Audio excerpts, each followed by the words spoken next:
Día 119, el día de hoy vamos a escuchar el primer libro de Samuel del capítulo 14, versículo 1 al 52. Continuaremos en la escucha del Salmo 103 y concluiremos escuchando el Evangelio de San Lucas capítulo 20 de los versículos 1 al 26. Que el Señor ilumine tu mente y tu corazón, que sea Él quien guíe tus pasos. Del primer libro de Samuel. Un día, Jonatán, hijo de Saúl, dijo a su escudero: «Ven, pasemos hasta el destacamento de los filisteos que está al lado opuesto». Pero no le comunicó nada a su padre. Saúl estaba en el extremo opuesto de Gibea, bajo el granado que hay en Magrón. El pueblo que estaba con él era de unos 600 hombres. Y Ahías, hijo de Ahitub, hermano de Icabod, hijo de Pinjas, hijo de Elí, sacerdote del Señor en Silo, llevaba un efod. El pueblo no se dio cuenta de que Jonatán se había marchado.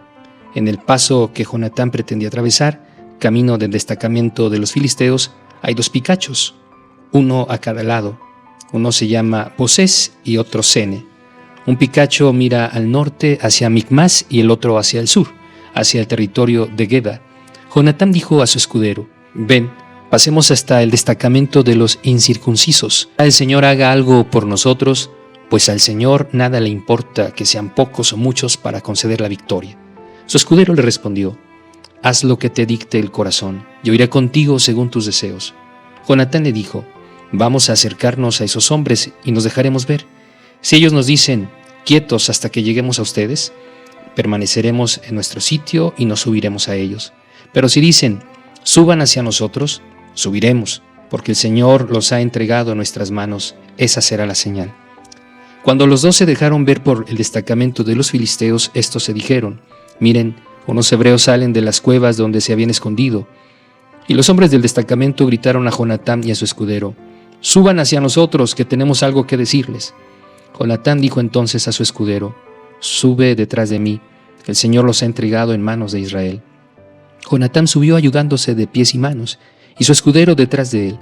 Los filisteos iban cayendo ante Jonatán, y su escudero los remataba tras él. Esta primera matanza que llevaron a cabo Jonatán y su escudero fue de unos 20 hombres en un espacio como de medio surco. El terror se apoderó del campamento y de la región. Incluso la gente del destacamento y del cuerpo de vanguardia temieron. La tierra tembló y cundió el pánico a Dios. Los centinelas de Saúl que estaban en Gibea de Benjamín, que el gentío se dispersaba huyendo en todas las direcciones. Entonces Saúl dijo a los que estaban con él: «Pasen revista y comprueben quién de los nuestros se ha marchado». Pasaron revista y vieron que faltaban Jonatán y su escudero. Saúl dijo a Ahías: «Trae el efod», pues Ahías era quien llevaba el efod entre los hijos de Israel. Mientras hablaba Saúl con el sacerdote, el tumulto aumentaba más y más en el campamento de los filisteos. Saúl dijo al sacerdote: «Retira tu mano». Saúl y todos los que estaban con él se reunieron y avanzaron hacia el combate. Y ocurrió que entre los filisteos la espada de cada uno se volvía contra su compañero. Hubo una confusión espantosa. Los hebreos que antes estaban a favor de los filisteos y que incluso habían subido con ellos al campamento, desertaron para pasarse a los israelitas que estaban con Saúl y Jonatán. También los israelitas que se habían escondido en las montañas de Efraín, al oír que los filisteos huían, se unieron a los suyos y los persiguieron. El Señor salvó a Israel aquel día, y el combate se extendió hasta Bet-Aven. Los hombres de Israel estaban molestos porque Saúl había pronunciado sobre el pueblo este juramento: «Maldito el que tome alimento hasta la tarde, hasta que me haya vengado de mis enemigos». Pero nadie del pueblo probó alimento. Todo el ejército llegó a una zona en la que había miel por el suelo. Los soldados se acercaron al panal que destilaba miel, pero nadie se llevó la mano a la boca porque tenían miedo del juramento.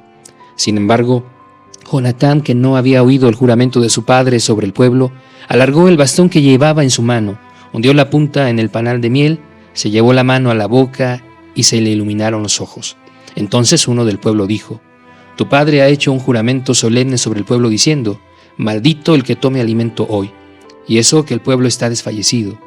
Dijo Jonatán: «Mi padre ha causado un grave daño al país. Miren cómo se han iluminado mis ojos con solo probar un poco de esa miel. Cuanto más si el pueblo hubiera comido hoy del botín encontrado entre sus enemigos, ¿no habría sido mayor la derrota de los filisteos?». Aquel día los israelitas derrotaron a los filisteos desde Micmas hasta Ayalón, y como la gente estaba agotada, se lanzaron al botín, tomaron ovejas, bueyes y terneros, Los degollaron en el suelo y se los comieron con la sangre. Se lo contaron a Saúl diciendo: el pueblo está pecando contra el Señor al comer carne con sangre. Saúl dijo: han hecho traición, tráiganme una piedra grande. Y luego añadió: dispérsense entre el pueblo y díganles que cada uno traiga su buey o su carnero, sacrifíquenlos y cómanlos aquí, y no pequen contra el Señor comiéndolo con la sangre. Aquella noche todo el pueblo trajo lo que tenía y lo sacrificaron allí. Saúl edificó un altar para el Señor, fue el primero que edificó y dijo: vamos a bajar contra los filisteos esta noche y vamos a sacarles hasta despuntar el día. No dejaremos ni un solo hombre. El pueblo respondió: haz lo que te parezca mejor. Pero el sacerdote dijo: acerquémonos con esto a Dios. Saúl entonces consultó a Dios: ¿debo bajar contra los filisteos? ¿Los entregarás en manos de Israel? Pero aquel día no hubo respuesta, y Saúl dijo: acérquense aquí todos los jefes del pueblo, investiguen y vean qué pecado se ha cometido hoy. Vive Dios, Salvador de Israel, que si es por Jonatán mi hijo, morirá sin remedio. Nadie del pueblo le llevó la contraria, y dijo a todos los israelitas: pónganse a un lado, mi hijo Jonatán y yo nos pondremos al otro. El pueblo respondió: haz lo que te parezca mejor. Entonces dijo Saúl al Señor, Dios de Israel: ¿por qué no respondes hoy a tu siervo? Si la culpa está en mí o en mi hijo Jonatán, que salga Urim; si está en tu pueblo, que salga Tumim. Cayó la suerte en Jonatán y Saúl, y el pueblo quedó libre. Después dijo Saúl: echen ahora suertes entre Jonatán y yo. Y recayó la suerte sobre Jonatán. Saúl se dirigió a Jonatán: cuéntame qué has hecho. Y le contó Jonatán: solo probé un poco de miel con la punta del bastón que tenía en mi mano, pero estoy dispuesto a morir. Saúl le dijo: que el Señor me haga esto y aquello me añada, si tú no mueres, Jonatán. Pero el pueblo dijo a Saúl: ¿va a morir Jonatán, que es el que ha conseguido esta gran victoria a Israel? De ninguna manera. Vive Dios, que no caerá a tierra ni un solo cabello de su cabeza, porque lo conseguido hoy ha sido con la ayuda de Dios. Así el pueblo salvó a Jonatán y no murió. Saúl dejó de perseguir a los filisteos y estos se retiraron a su región. Pero Saúl, una vez constituido rey de Israel, entabló batalla contra los enemigos de su entorno, contra Moab y contra los hijos de Amón, contra Edom, contra los reyes de Sobá y contra los filisteos. En todas sus incursiones salía vencedor. Realizó valerosas gestas, venció a Amalec y libró a Israel del poder de los que lo saqueaban. Hijos de Saúl fueron Jonatán, Gisbi y Malquisúa. Sus dos hijas se llamaban Merab la mayor y Mical la pequeña. El nombre de la mujer de Saúl era Ahinoam, hija de Ahimaas. El nombre del jefe del ejército era Abner, hijo de Ner, tío de Saúl. Quis, padre de Saúl, y Ner, padre de Abner, eran hijos de Abiel. Durante toda la vida de Saúl, la guerra contra los filisteos fue intensa. Por ello, cuando Saúl veía a un hombre fuerte y valiente, lo reclutaba para sí. Salmo 103. Bendice, alma mía, al Señor, y todo mi ser a su nombre santo. Bendice, alma mía, al Señor, no olvides ninguno de sus beneficios. Él es quien perdona tus culpas, quien sana tus enfermedades, quien rescata tu vida de la fosa, quien te corona de misericordia y compasión, quien sacia de bienes tu existencia, como el águila se renovará tu juventud. El Señor hace obras justas y justicia a todos los oprimidos. Él mostró sus caminos a Moisés, sus hazañas a los hijos de Israel. El Señor es compasivo y misericordioso, lento a la ira y rico en misericordia. No dura siempre su querella, ni guarda rencor perpetuamente.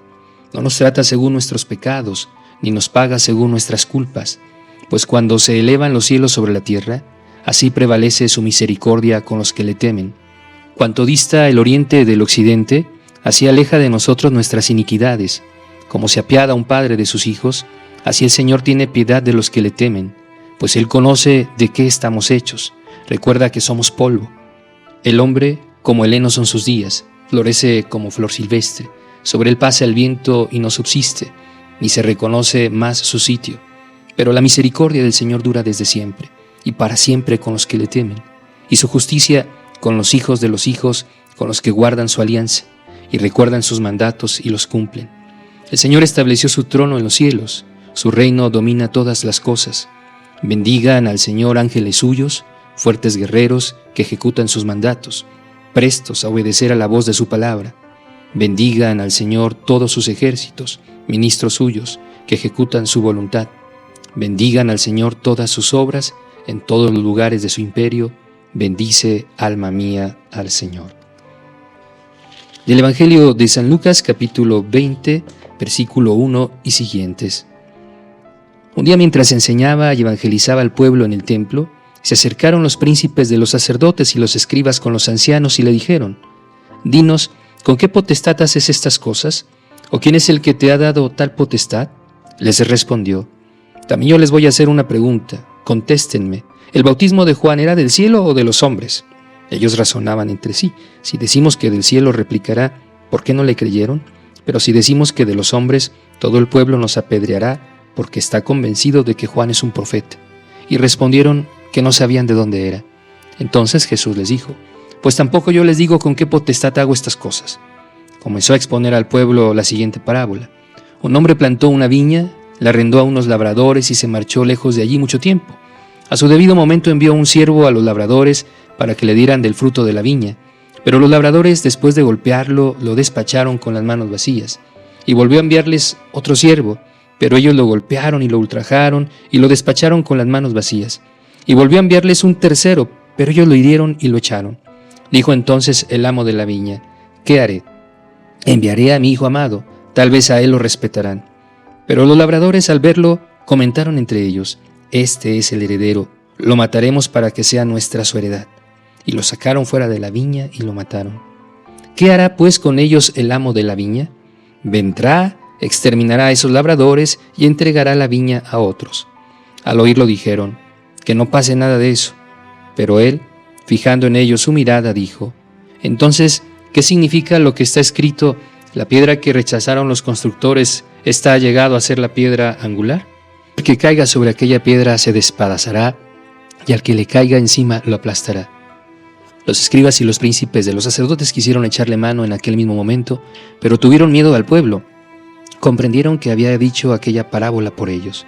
Y ellos, estando al acecho, enviaron espías que simulaban ser justos para sorprenderlo en alguna palabra y así entregarlo a la potestad y autoridad del procurador.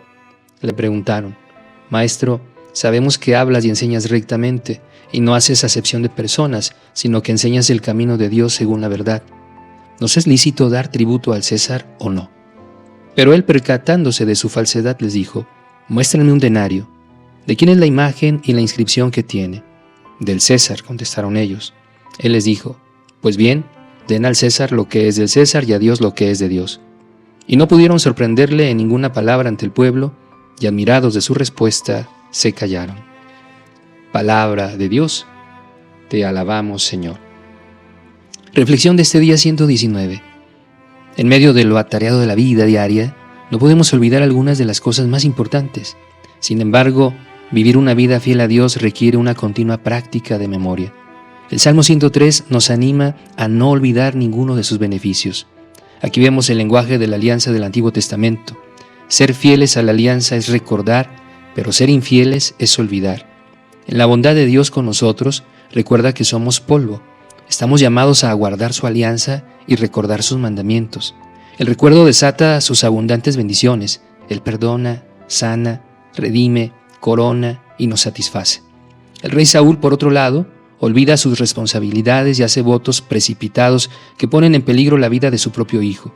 Los arrendatarios malvados en la parábola de Jesús olvidan su deber para con el dueño de la viña, escogiendo la violencia y el asesinato, y traen su propia destrucción.